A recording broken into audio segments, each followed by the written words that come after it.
Every trail in the Olympic National Forest is officially accounted for. The U.S. Geological Survey's record is so precise, the map is the final word. When someone vanishes, they are within the known grid. Searchers only look for physical evidence. In September 2023, a 19-year-old hiker sent a final GPS coordinate before his signal cut out. But when rescue teams arrived at the exact spot, they found no disturbance in the brush and no sign of a struggle. For 3 days, searchers moved through the timber in overlapping patterns. They found 0 footprints and no trace of the hiker's gear. It was as if he had been erased from the terrain. On the 4th day, Ranger Ethan Cole discovered a dirt road that didn't appear on any federal survey. It was wide, well-maintained, and covered in fresh tire tracks that led deep into a section of the forest marked as trackless. Finding an unmapped, heavily trafficked road in a national forest is a spatial contradiction. By following it, the rescue team was moving into a landscape that the USGS insisted did not exist. The road wound through the timber for 40 minutes before the trees suddenly thinned and burst into an open valley. They found a small American town sitting in the center of the wilderness. It was silent, pristine, and populated by storefronts and vehicles that looked like they belonged in a museum. Inside the local diner, the team found steaming cups of coffee and half-eaten sandwiches on the tables. The air smelled of fresh grease and tobacco, though the building was empty. A newspaper sat on a stool, its ink crisp and dark. The lead story discussed local events from September 18, 1987, 36 years before the team set foot in the valley.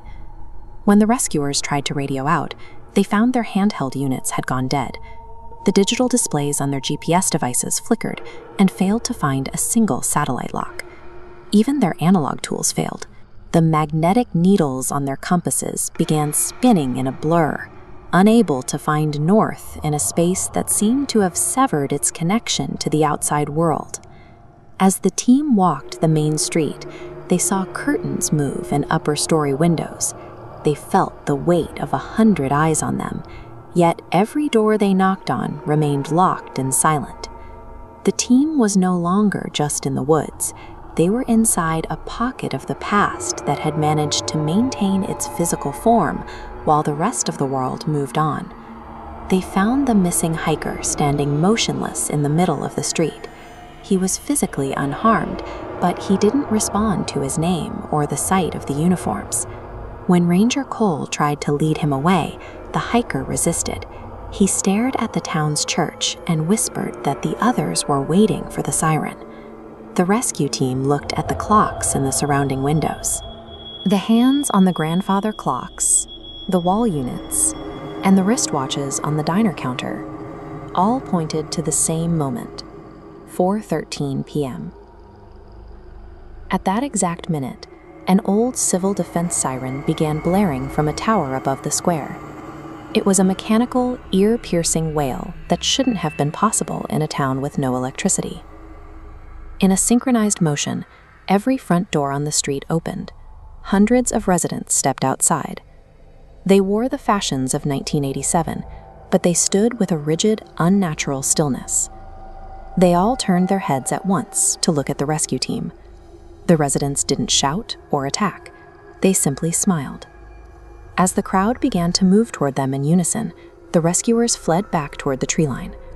Only Ranger Cole and the hiker made it out of the valley. The 4 other rescuers were never seen again.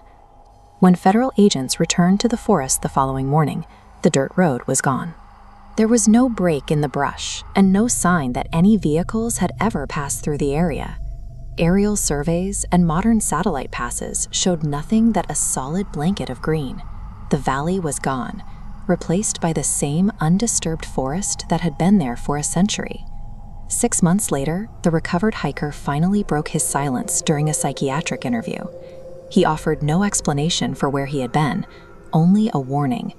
He claimed the residents told him they would only become a real town on the day someone added them to a map.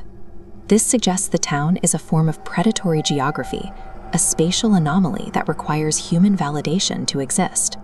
By baiting a rescue team and a park ranger into the valley, the town was attempting to get its coordinates recorded in an official government survey. If it can trick a cartographer into mapping it, the anomaly becomes a permanent part of our world. The U.S. Geological Survey continues to state that no such settlement exists. Their maps remain unchanged, leaving the valley as a blank space in the federal record. Yet the reports from park rangers persist. Every few months at 4:13 p.m., the sound of a distant air raid siren echoes through the Olympic National Forest. The town is still there, hidden in the trees, waiting for someone to find it and write it into reality.